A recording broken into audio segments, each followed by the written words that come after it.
Greetings and welcome to another edition of Montpelier Connection. I'm State Representative Mike Mrowicki from the Wyndham 4 District of Putney, Dummerston, Westminster.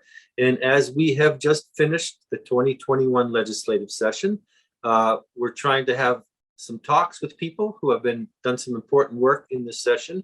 And today's guest is Representative Sarah Copeland-Hanzas, who represents Bradford, Fairleigh, and West Fairleigh, just upriver from us above White River. As you can see, the Connecticut River is right behind me, and she's upriver from us. So welcome, Sarah. It's nice to be here virtually with you. And I love your background of the river. The river's very important in my communities as well. Yeah. Well, we can talk about the environment and climate a little bit, which is very important to a lot of Vermonters.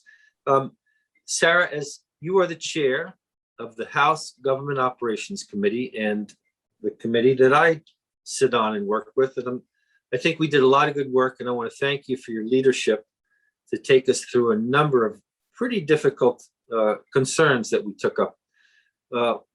If you look around the country this year, the news reports many states who are moving us backwards when it comes to voting rights, access to voting, states that are exercising what some are calling Jim Crow 2.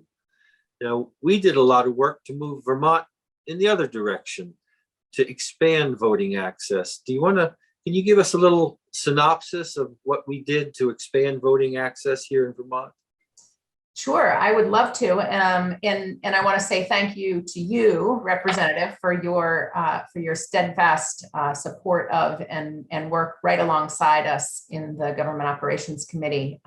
It takes strong leadership and strong voices to push back against this really anti-democratic push that we see taking hold and taking root in other states, but that we're not immune to. That we did have to deal with, as you recall from some of our debates in committee and our debates on the floor. Right. There were people who tried to push those election security issues that in Vermont, and we just didn't have any of it because it wasn't true. It wasn't fact-based, just like around the country, it's not fact-based. You know, we're lucky here in Vermont that we have a strong voice in our Secretary of State, Jim Condos, because he is the one who says that the true attack on democracy is the attack on people's right to vote and their access to the ballot box. And I couldn't agree more. As we near the 4th of July, we near that time when we celebrate the beginnings of our country and how proud we are to live in a democracy and all that holds for us. We need to stop and reflect on the fact that there are many voices out there who are holding up the story of one or two nefarious acts of voter fraud and using that as an excuse to disenfranchise tens or hundreds of thousands of people. And so I take voter fraud very seriously, and I know that our elections division at the Secretary of State's office does as well. But I also know that a democracy only works when everyone is able to vote. And that's why I'm so proud of the work that we did in the House Government Operations Committee this year. We did one major bill that folks probably have heard about that affects everyone around the state, and that is to make permanent the access to the ballot box that we did during COVID for safety reasons.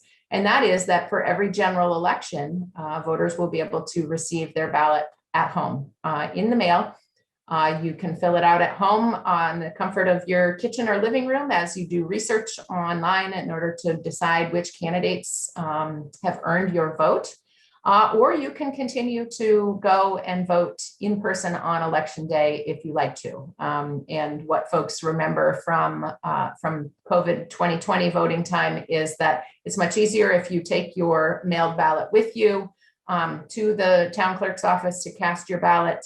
But you don't have to. You can simply fill out an attestation that you have not already voted. And our increasingly precise voting portal that we have through the Secretary of State's office, your My Voter page, will be able to show, in fact, whether that town clerk has received your ballot already or whether you're still eligible to vote.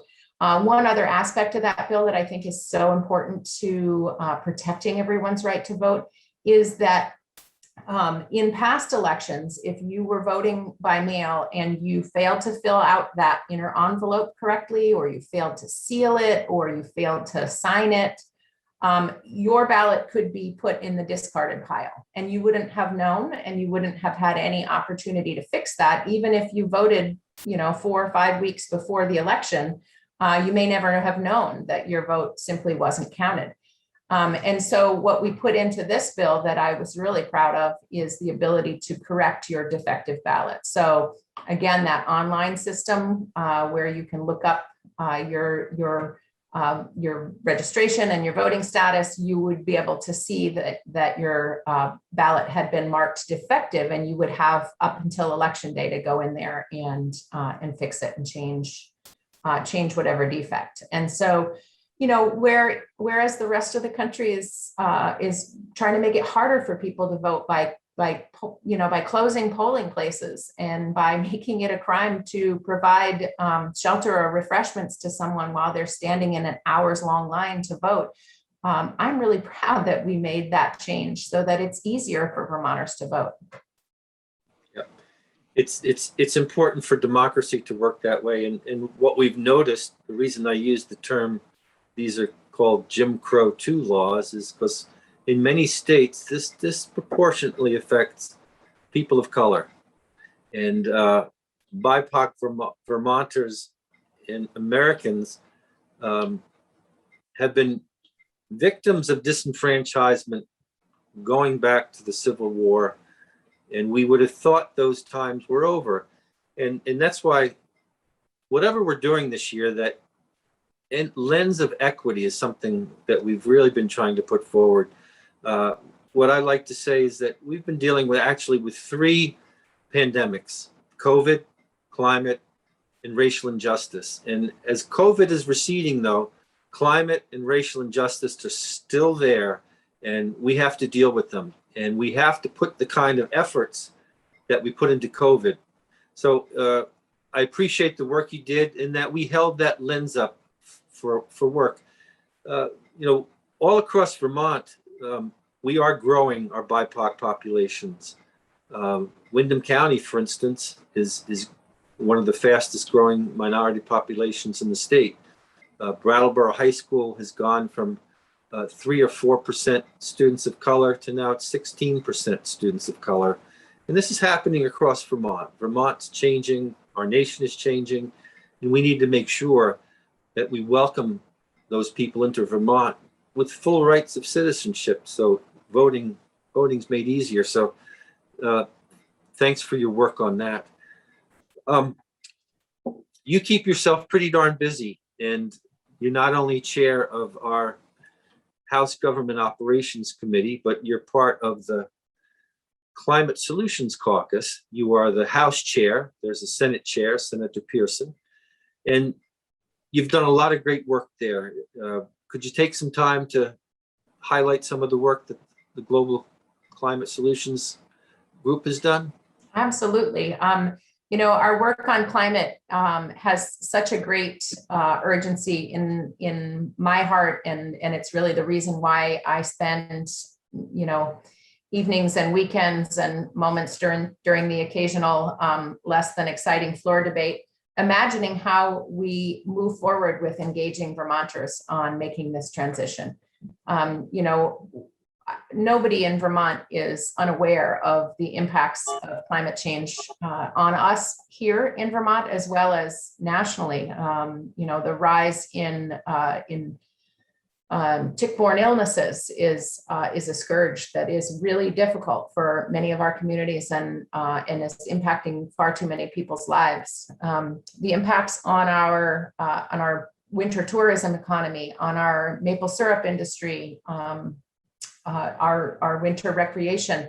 We are a state that has really thrived with the 4 seasons that we have. And right now we're seeing a threat to that. And, we are seeing mild threats compared to what's happening in a lot of other places. Droughts in the western states, 113 degrees in Portland, Oregon. That is just unheard of. And that needs to give us all the sense of urgency. But I'm really glad that you brought up sort of the three threats together, because I think the same logic and the same focus and the same reliance on science that got us through COVID as a state, that led us to shut down, to stay home, to stay safe, to mask up, and to embrace vaccinations in order to get through COVID. That's what we need to rely on. That very same science we need to rely on in order to get through this climate crisis. And we need to put ourselves back into a position of leading the nation in terms of how we address climate.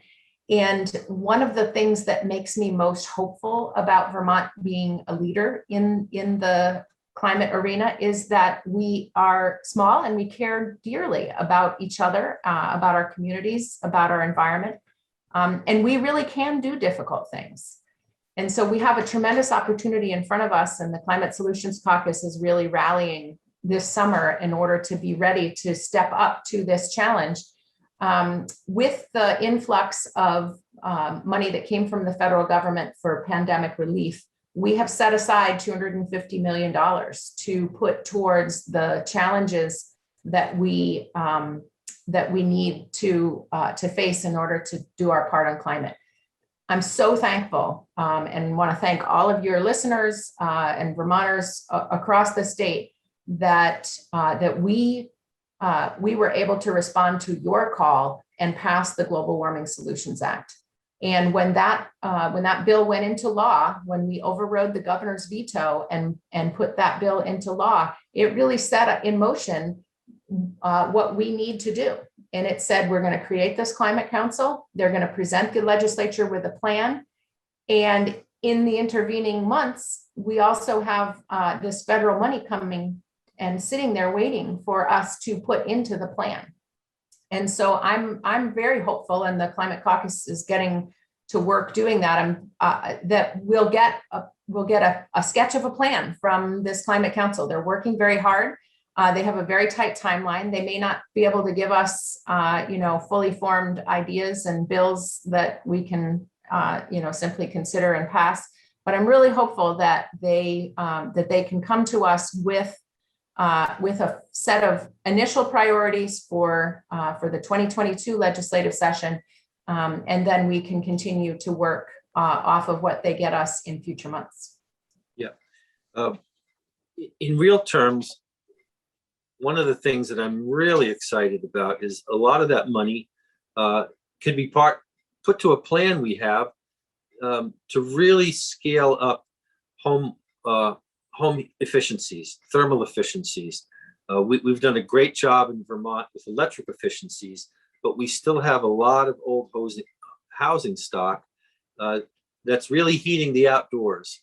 And it adds to that piece. I think the two biggest parts of our carbon footprint are transportation and home heating. And most of that money flows right out of state.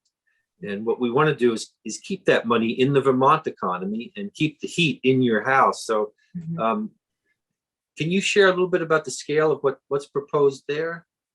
Well, what we know we need to do is we need to ramp up our workforce who are trained and understand the way a building works, the way it needs to breathe in order to keep its occupants safe, but the way it needs to be sealed in order to make it more efficient.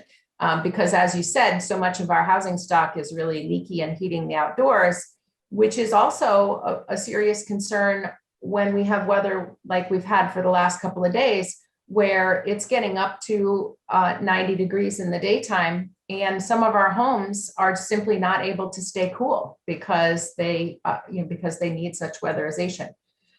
So the way that's really going to need to work is we're going to need to enlist our local career and technical centers. We're going to need to enlist our local planning commissions and our town energy committees. And we're going to need to deploy this workforce that we create to get all of our buildings weatherized. Whether it's a modest single family home or a multi-unit apartment. I mean, how many little Vermont villages do you know that have those beautiful big brick block buildings? All right. So those buildings in many cases have commercial on the first floor and apartments in the upper levels, but they're very inefficient in terms of weatherization. We need programs that will help those downtown assets continue to thrive so that they can continue to offer affordable commercial space on that ground floor to keep those villages vibrant, but also so that the folks who are living in the apartments upstairs can be comfortable and live in an efficient apartment. And so when we really put our all into this, we're going to be looking at, I think, creating programs for full grant for low income folks, all the way through to 100% loan for wealthier individuals and landlords. And we need to create a program that everybody can have access to and that everyone will benefit from. Because when we tackle weatherization, that's going to be such a benefit. It's going to create jobs here in Vermont, keep more of our money in Vermont because we won't be spending it on heating and air conditioning expenses, and it's going to make folks' homes and businesses more comfortable. So it'll even save in your property taxes, right? Because all of us have our town offices and our municipal highway department buildings, and all of those buildings we're paying to heat and cool by our property tax dollars. So it's a win-win-win. Yeah. In the past, we've primarily focused on low-income Vermonters, and I think part of the plan, though, as you said, is to expand different options for people. And I know I'm one of those people in the situation where financially, we really can't afford to take out big loans at high interest rates. And I think there's a lot of people in that situation who would love to upgrade the insulation on our houses or windows. And I think this is going to be one of the changes we can see, where it's going to expand into working and middle class families. Is that accurate? Absolutely. And you hit it spot on, that there are many people who have the desire and understand the logic of doing it, but simply can't afford to take on that kind of a loan. And so we're going to need to involve bankers and figuring out, the easy way. You know how easy it is now to finance solar panels on the roof of your house. Well, we need to make it that easy to finance a weatherization project. And that's really the goal of a lot of what we're going to be doing. Yep. That's in the thermal sector, and then we also have our transportation sector that we need to tackle. And I'm really looking forward to the continued conversation about the Regional Transportation and Climate Initiative. This is an initiative that has been developed by states from Virginia all the way up through the Eastern Seaboard to Maine. Yep.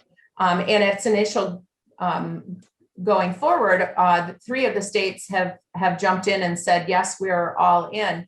And Vermont is sort of waiting in the wings to watch and see. Now, I don't know about you, Mike, but we're a rural state, and the only way I can see that we meet our climate goals is by tackling both thermal and transportation together. So I'm certainly hoping that the Climate Council is going to be focused on the recommendation that we join the Transportation and Climate Initiative, because what a great turnaround for our country to have, the entire Eastern Seaboard essentially coming together and saying, no, we're going to reduce transportation emissions, and this is how we're going to do it.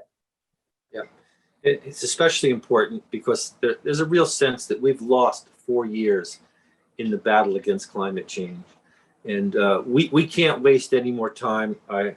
I get it that the governors other things to do, but we need to get on board with this. I think we need to, as we said, let the governor lead the way he did on COVID, on climate, because there are some people who say COVID was really a dress rehearsal for what could happen from climate. And we're seeing it across the country with extremes in weather, water shortages.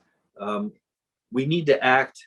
The clock is ticking, and it's ticking louder and louder. So I hope the governor doesn't think about dragging his feet on this, because was reluctant to initially join with the TCI. And this is, as you said, so I think it's 14 states in the Northeast and Middle Atlantic that have been working at this for a while. They've got the plans. So the next step is we need to jump in with both feet here. One of the things that we've been talking about all along, and it's right in there, if you read the agreement around the Transportation Climate Initiative, equity is a concern that we're bringing into this. We understand that climate disproportionately affects minorities, marginalized peoples here in New England, here in Vermont, right across the country. So accommodations for that are within the purview. And I think as we look at the Climate Solutions Council, is that something we're going to be looking at as well? Absolutely. So when we passed the bill, the Global Warming Solutions Act, we created the Climate Council, and we also established that the council would need to form some different subcommittees. One of the subcommittees is called the Just Transitions Subcommittee, and they are fast at work, engaging with different communities around the state, engaging with Vermonters. And they also, you'll notice when you go to the Climate Council website, you'll notice that the Just Transition Subcommittee has an intentional liaison that also is in connection with all of the other subcommittees. So the Data and Science Subcommittee has a back and forth relationship with the Just Transitions Committee, so that if the Just Transitions folks say, hey, we're not sure that we know enough detail about how this potential solution impacts this community, then the Data and Science Subcommittee can get some of that data worked out. Same with with each of the other committees within the Climate Council, and so that is something that we have taken in the Legislative Climate Solutions Caucus and really tried to mirror. So we have an equity working group that is going to commence its work this summer and fall to help us prepare for January. And we will ask them to intentionally have a liaison with the Resilience Subcommittee, with the Transportation Subcommittee, with the Food Systems Working Group, with the Municipal and School Investments Working Group, and also with the Workforce Development Working Group. And I think when we lift up equity as a value, we have to put that into action by actually seeing that we follow that through, and creating those intentional links between our technical problem solving groups and our equity group. I think will help us to stay focused where we need to be at creating a new economy and a new world that will protect our climate, as well as ensuring equity for all of us. No, we're not in session now. We finished. We did our 18-week session. Yeah. I was really glad to have it be an 18-week session, because as I was reflecting on what 2020 looked like, we were in session essentially through, from January to October, with just a few weeks off in the summertime, where, as we were planning for some really significant racial justice police reform bills. And so for us on the Government Operations Committee, we didn't have a break last summer at all. And so it's been kind of nice to be out of session and to be, having time to reconnect with community and plan for 2022, because we've got some more really important work that we need to do next year. We do. And the Climate Council, though, has been meeting all year. Is that right? It's true. And you know, the great thing about having established that council in the middle of a pandemic is they are recording and making available every meeting. So you can go to the Climate Council website and you can look through, you know, if you're a data geek and you want to get in and watch all of the work of the data and science subcommittee, you can do that. If you if you have cool ideas about resilience, you can jump in and look at that subcommittee and really offer some ideas. The purpose of the subcommittee is twofold as we looked at it when we designed the Global Warming Solutions Act. One is to get the Climate Council focused on these different areas that we know we need to focus on. But the other one was to broaden the voices and the number of Vermonters who can come together to help solve the problem. So you'll see that there are Climate Council members on the subcommittees, but there are also other Vermonters with experience or expertise in different areas. And they all have a public comment time during their meetings. And so if there's something that you want to engage in, you can feel welcome to do that. And one of the things we learned during COVID is that Zoom really can be helpful. It's not the best to depend on all the time, but for people from a distance, as many of our constituents are, it does allow them access. And I think going forward, there's going to be a component that's going to continue with that. We have a few minutes left. Looking ahead, you mentioned preparing for next year. What are a few of the highlights that you think we will be taking up next year in Government Operations Committee and for climate? Well, the joy of our task in Government Operations Committee, I believe, is going to be to well, first and foremost, we have redistricting triggered by the census that happens every 10 years. Vermont's districts need to be reapportioned so that each 150 of us House members represents a roughly equal number of people. And one of the challenges of that is that our state doesn't necessarily grow uniformly. It has grown faster in some places and has lost population in others. And so those district lines really need to change. And one of the principles that I'm going by as I will be leading that process is that, you know, our democracy is strongest when the voices of people who live nearby each other and have common commercial ties and common patterns of life can come together and figure out their problems together. And so when they can figure out who best represents their voices as well. And so when you see these long sprawled out districts where there's 7 or 8 or 9 towns glommed into a district, it's really challenging. As you know, in Vermont, you know, it can be challenging just to get from one end of the district to another. But it can also be challenging because, because the focus and the wants and needs of one end of that very big district may be very different than the other. So I'm hopeful that one of our focuses in redistricting can really be around compact districts where people feel like they have some common common patterns, common school districts, or common commercial traits and districts and all of that. So it'll be interesting to see. I'm a little nervous about the commencement of redistricting because with the delay in the census data, we aren't going to have as much time as we ordinarily would. But we can again thank the former federal administration for messing that one up for us, and we're going to have to, move forward and try to do our best for Vermonters.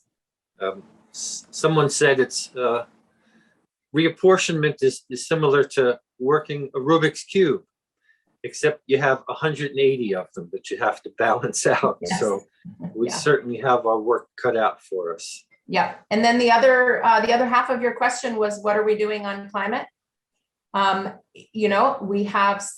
We've set aside some federal dollars, and we also have potential other infrastructure money coming into Vermont. And I think our focus as legislators needs to be to help our local communities figure out the best local investments to save fossil fuel money and save that pollution, and invest in ways that we can grow the Vermont economy in a way that doesn't rely on exporting all that money to the fossil fuel industry. Now, there's as I watch sporting now that the Red Sox are in season, I'm seeing regularly truck and auto commercials for electric vehicles. Yep. Trucks that are electric now, but that's going to need infrastructure. Mm-hmm. We need charging stations all over. Is that something we've been figuring into the mix here? Absolutely. If you look at our transportation bill from this past year, we did significant investments in charging infrastructure, and we know that we will need to continue to invest in charging infrastructure. And we also need to make sure that people who live in an apartment building or in a condo complex where they maybe don't have as much control over their yard and their garage as folks who live in a single family home also have access to that kind of charging infrastructure. So in transitioning our school bus fleets and our public transportation fleets over so that there aren't so many diesel fumes floating around the schoolyard when our young kids are getting off the bus. Yeah. Plenty of opportunities. Well, Sarah, thanks so much for taking this time. We've really only skimmed over the surface of a lot of the work we did, but if people are interested, you can look on the legislative website to look at our committee or any of the committee's work. You can look at my website, which has reports on what we've done. But Sarah, I appreciate you taking the time and looking forward to getting back to work in January. Absolutely. Thanks for having me today, Mike, and thanks for all your great work in the Government Operations Committee as well as a good solid member of the Climate Solutions Caucus. It's always a pleasure to be working alongside you to accomplish these things. Well, thank you. And thanks to you watching at home and to all the people at BCTV for once again helping bring our work from Montpelier connected back home. Until next time, take care. Bye-bye.